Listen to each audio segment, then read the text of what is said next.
অভিনয়ে নাকি সত্যি সেটা তো জানি না মায়েরই, কিন্তু সত্যি বলছি, ভাল লাগছে বিষয়টা যে ইসরায়েলের প্রধানমন্ত্রী নিহু ভাই ভয় পায়। হ্যাঁ, তবে আমি এতটুকু তো বিশ্বাস করি, ওই থাকে না যে গ্যারাম্যা রাজনীতির মতন আর কি, বাড়ির থেকে বেরোলে এক ভাই আরেক বেড়ে চিনে না, সন্ধ্যার পরে বাড়ির যখন ঢুকে দুজনে কিন্তু ছাদের উপর যেয়া একসাথেই বুদ্ধি করে পরের দিন কারে কেমনে বাড়ে ফালান যাইব আছে এলাকাতে, এটারে বলে ভিলেজ পলিটিক্স। তা আমার মনে হয় ইসরায়েলের প্রধানমন্ত্রী আর আমেরিকা মিলে এরকমই করে, যখন মাত্রাতিরিক্ত ইসাল কিছু কইরা ফেলে তখন একটা ঘটনা ঘটায়। দর্শক, গতকালকে আপনাদেরকে তথ্যটা দিয়েছিলাম যে ইতিহাসে এই প্রথমবারের মতন ইসরায়েলি এলিট ফোর্স নেদজাহ ইয়েহুদা, এটা একটা ব্যাটালিয়ন, এই ব্যাটালিয়নের উপর আমেরিকা স্যাংশন দিতে পারে এমন খবর দিয়েছে মার্কিন পররাষ্ট্রমন্ত্রী অ্যান্টনি ব্লিংকন।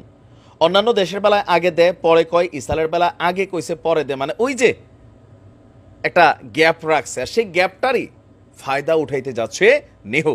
তবে আমার মনে হয় যে আমেরিকা এই ক্ষেত্রে এটা আমার বিশ্লেষণ আর কি, যে আমেরিকা করবে কি দিয়ে দিবে কেন, পুরো সামরিক বাহিনী তো না রে ভাই, এখানে যে বাহিনীটা আছে এটা পার্ট ধরেন 100 টুকরা করলে একটা ছোট্ট একটা টুকরা আর কি, তো 99 টুকরাটা আছে, তো এই টুকরাটা বাদ দিল, এখানে সেনাগুলা বাইর হইয়া যায়, দেখা গেলো যে কালকে আবার ওই ট্রুপের সাথে মিলতে পারে, মানে মোট জিনিস তো ঠিকই রইল, বোঝেন নাই, দেখেন ঠিক এর বাইরে কিছু হবে না, তবে দিবে। কিন্তু দিলেও আন্তর্জাতিক অঙ্গনে তো নেহুর মুখ নষ্ট হবে, মান সম্মান যাবে, ইসরায়েলের ভাবমূর্তি নষ্ট হবে, এমনকি ইসরায়েলি সামরিক বাহিনীরও আন্তর্জাতিক অঙ্গনে একটা নেগেটিভ প্রচারণা হবে। সেই জিনিসগুলোকে মাথায় রেখে এই স্যাংশনের খবরে ক্ষিপ্ত হয়েছে ইসরায়েলের প্রধানমন্ত্রী। তিনি বলছেন এমন কোনো উদ্যোগকে প্রতিরোধ করতে তার সরকার সর্বশক্তি দিয়ে লড়াই করবে। পশ্চিম তীরে ফিলিভাইদের উপর মানবাধিকার লঙ্ঘনের অভিযোগে এই ব্যাটালিয়নের ব্যাপক সমালোচনা হচ্ছিল, কিন্তু সমালোচনা তো হওয়ার কথা, ওই যে সেইখানে যারা যুদ্ধ কইরা হাজার হাজার 34,000 মানুষের শাহাদাত করাইছে না, পশ্চিম তীরে আমাদের পার্ট, ওইটাও আমাদের পার্ট, কিন্তু আমরা যদি মাত্রাটা দেখি এখন পশ্চিম তীরে কেন, ওই যে ভাই বললাম না, এখানে যে প্রেসিডেন্ট আছে এটা তো মনে করেন এদের মদতপুষ্ট, এরা শুধু পশ্চিম তীরে দেখে এরকম, ওইদিকে দেখে না, কারণ ওইটা হচ্ছে এদের টার্গেট।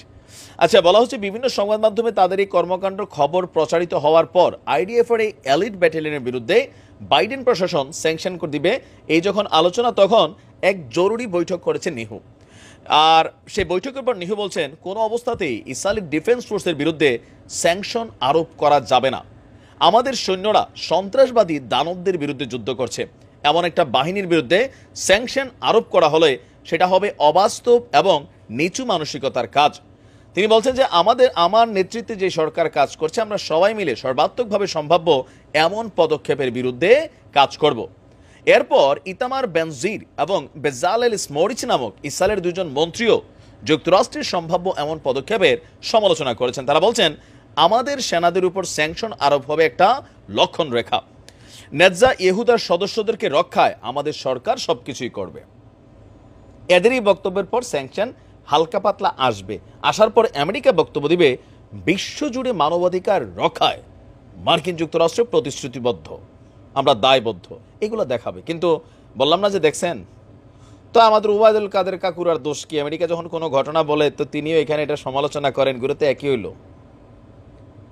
তবে নিহু কোনো না কোনোভাবে কূটনৈতিকভাবে হোক, যেমনি হোক, লবিং টবিং কইরা হোক, সর্বোচ্চ চেষ্টা চালাবে, বাট ফাইনালি আমেরিকা দিলেও দিয়ে দিতে পারে, আবার নাও দিতে পারে। ওই সেনাবাহিনীর পক্ষ থেকে একটা বিবৃতি আসতে পারে, উই আর সরি, আন্তরিকভাবে দুঃখিত, ক্ষমা প্রার্থী, অথবা আইডিএফ নিজে নিজে আইসা, মনে করলেন স্ব-উদ্যোগে আইসা ওই ব্যাটালিয়নের কিছু সেনা সদস্য, সামরিক কমান্ডার, এদের উপর নিজেরা একটা বরখাস্ত টরখাস্ত করতে পারে যেন বাহিনীটার উপর না পড়ে। এইটা করবে এরা 100%। দেখা যাক পরিস্থিতি কোন দিকে যায়। ভালো থাকবেন, আসসালামু আলাইকুম।